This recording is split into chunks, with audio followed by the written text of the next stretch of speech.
What's up, guys? My name is Sebastian Stratman. I hope you guys are having a great day and will continue having one.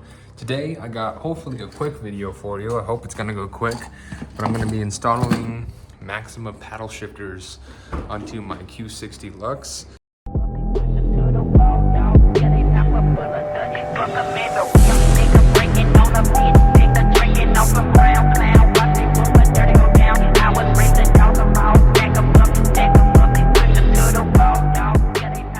I got this kit from AWD on Instagram, if you guys want to check him out. He just sells the wiring harness. It does come from Taiwan, I believe, so it's a bit of a time for shipment, but nothing too crazy.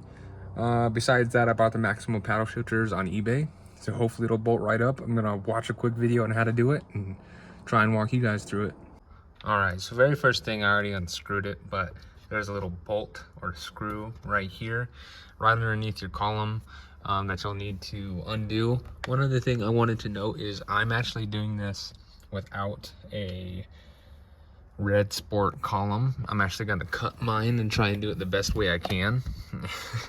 So God knows if it's gonna turn out well, but either way, if it goes bad, I can just buy the red sport column and it's not the end of the world. Next bolt is gonna be right here. I'm doing this in just accessory mode. You can always turn your car on and turn your wheel if you don't have the strength, but it does take a little bit of oomph to actually get the wheel to turn. Just figured I'd let you know. You can do this with your car turned on, but I'm not. Okay, so I got the first one off. Just gonna unscrew this now. Got that off. Now to go for the other side. There we go. All right, so I got all of them off, and according to this, my cover should just pop off. Let's see how it goes. All right, so I got everything just kind of dislodged here. If you have the power, you're probably gonna have to remove this connection right here, but shouldn't be hard. I can already see the bolts that he's talking about. This is where I'm actually gonna be bolting in the paddle shifters, but I'm pretty sure I actually am gonna have to remove the cluster itself to get to the wiring harness I need. So I'm gonna go ahead and remove that and get ready for everything else. This would be so much easier if the steering wheel wasn't in the way, but I do not have an impact gun that has the ability to actually take this thing off. So the video I'm watching didn't really show this, and it's, I mean, obviously something you'd figure out as soon as you start doing it, but these are the paddle shifters I got. So you'll see that this part is actually way longer than you'd probably expect it, but you're shoving it in there, putting a bolt right there, and then there's another bolt right on the side as well that you'll need to connect. You can probably see it right there.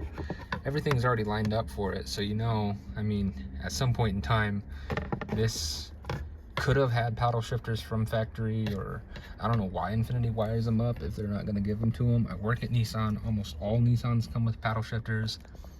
Why did they skip out in the Infinitis? I don't know. So I'm doing this on a 2019. I don't know if there's going to be any difference, but there is actually something behind this blocking my ability to actually get this bolt in there to install the paddle shifters. All right, so that was actually pretty damn difficult. You wouldn't think so, but I have a 2019, which I guess my mounting place is completely different than I guess a 17 or 18, where most of these videos are from. So I pretty much had to screw this bolt in at an angle and shove my hand and crush my hand to get this bolt on, because there's a big metal plate underneath that is insanely hard to get to, but I got it on. Look at that. You know, you can judge how you want, but there'll never be a day where drywall screws won't come in clutch. So I really had jerry-rigged this shit. This one I actually got in the correct spot with the correct screw. This one not so much. I actually used a drywall screw to get this one in, but you know, it worked. Sorry for my language, but that was more difficult again than I thought. Only because my dumbass didn't know how to take off wiring harnesses. I've never had to. I had to literally look up the video on how to take off a wiring harness. Apparently there's a little tab in this thing that I'm supposed to bend and pull, and my hands are so fucking cold I didn't have the strength to do it, so I had to use a screwdriver, but I got it out. Now for the next part. I thought this was gonna be a 20-minute job. I was wrong. fuck this little fucking ground that I'm supposed to get to. My drill just clapped out on me the other day, so I don't have a drill to get it loose, and don't have enough hand space to use one of my fucking screwdrivers. So the Q is gonna sit like this for a couple days. So I need a drill to do the last part, and I know if I don't do it tonight, I'm not gonna do it, or I'm gonna forget about doing it. And right now the entire cluster's off. There's all kinds of parts everywhere, and I'm gonna forget how to put it back together. So I'm going to Harbor Freight right now and going to buy a drill. And of course, in the Camry. Got to Harbor Freight, but look, there's an RX-7 FC project. Actually looks like it's got potential. All right, ended up getting like the cheapest. I think it was like 30 bucks for this drill. Light that I can hold in my mouth while I do this, and then an extension. All right, so I'm gonna explain exactly what I've done so far, because I got frustrated with it before I got the tools. I couldn't figure it out, but I figured it out, so I'll show you what I did. So I got the cluster out and everything. The next part was actually grounding the cable, or grounding the harness, which this is the actual harness. Ground, and then we want to go all the way to that little mess right there. That bolt is extremely tough, so I doubt you're going to be able to do it by hand unless you got some extreme strength. Again, my hands are cold, so it may not even be that hard, but I'm doing this in a cold ass garage. Got everything out. I'll explain why there's two different harnesses and why they look very, very similar. But once I get that on, I'm pretty much just gonna unscrew that little harness right there, enough to be able to slip that one on. But all that holds this entire thing on is one bolt, which is insane. And then you have the little piece of trim right here that goes on the side. So it's one bolt, and once it's back together, I can show you it's actually the one right underneath here, if you can see my finger. It's right here. Literally went out and bought this drill tonight, and it is not enough power to get there, to get that screw, especially at an angle. I've already fucked it up pretty good. Actually, the screw looks fine. Just fucked up all my bits. And 2 hours later, I got it.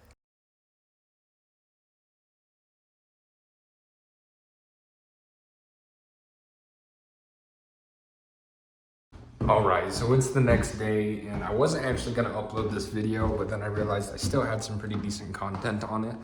So I'm going to show you exactly how everything went together, what went wrong, and kind of some tips if you're going to do this on your own. Alright, so I got them on. They work. I'll show like the clips of me driving in here in just a second. Hell yeah. It works. Fucking love these things.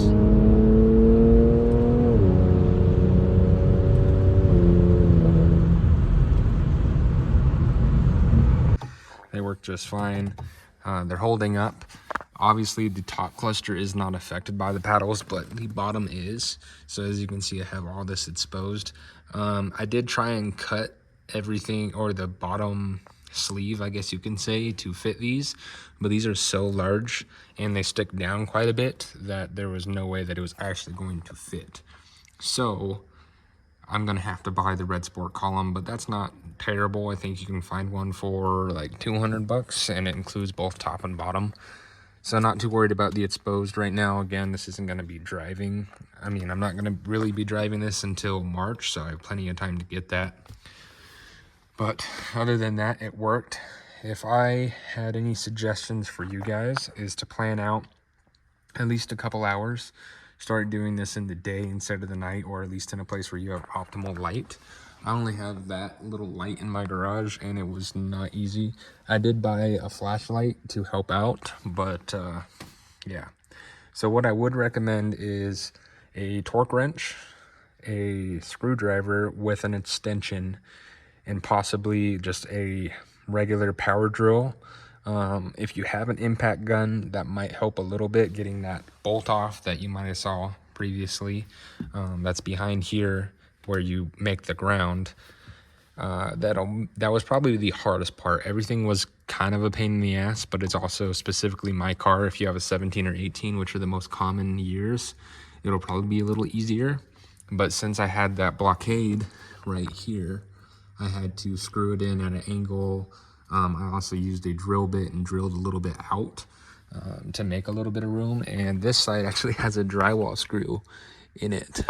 You can see right there. But it worked, and you know, I'm happy with it. This part, I'm probably gonna have to take this by the shop before I actually officially park it and try and get this. I'm gonna put it back here. This piece back on, because when I go to put it back on, none of the clips line up, and I will have to force it in there, and I don't want to take a chance on breaking it. Actually, I might be able to figure it out right now. Nope. So even with all the back clips in, still sticks out like a motherfucker. This clip is about a few centimeters away from popping in, but if I force it, I have a feeling I'm gonna break it. But that's not hard. Doing this yourself, easy. I mean, I would highly recommend doing it yourself rather than having a shop do it, because they're probably gonna charge you $300 to do this. And it's not super hard if you have tools. Even if you were to go out and buy the tools beforehand, it's not very expensive. I think I spent like $100 on the drill, the bits, and the extension, and that's stuff I can still use. Like, I just put up that tire rack up there with the drill that I just bought, so definitely would recommend doing it yourself. I feel like I made it sound like it was really, really difficult, but it was difficult for me specifically. I hate wiring. I hate trim. Trim and wiring are my two least favorite things. I'd be happier putting on an exhaust or intake or something like that than dealing with trim, because there's so many ways of ripping and breaking and clips and all that shit. Like, has scuffed up the bottom of my steering wheel pretty bad. Luckily, I'm planning on replacing this steering wheel, but if I were to break anything else, that's probably $100 shroud right here. The dash is expensive.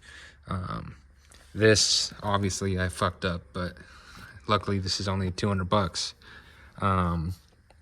If I were to break the harness, holy shit, that would have been insanely expensive.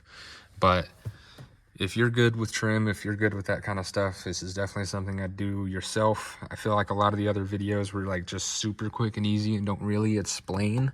And I know that I didn't really walk you through the entire process, which I should have, but I got frustrated by the end. I just didn't. Anyway, I hope you guys have a great one and will continue having one. If you guys did like the video, please like and subscribe. If you guys do like these walkthrough tutorial things, definitely comment, let me know. I'm more of a just do it and show you how it's done kind of person. That's where I've done all my videos. This is the first like installation process. So if you want to see the installation process and how frustrated I get, go ahead and tell me. But for that, the next video will probably be the 600-mile road trip, that or the Camry video. I have like 4 videos lined up. I don't know when to post them. But anyway, guys, I hope you liked the video. Please like and subscribe. Peace.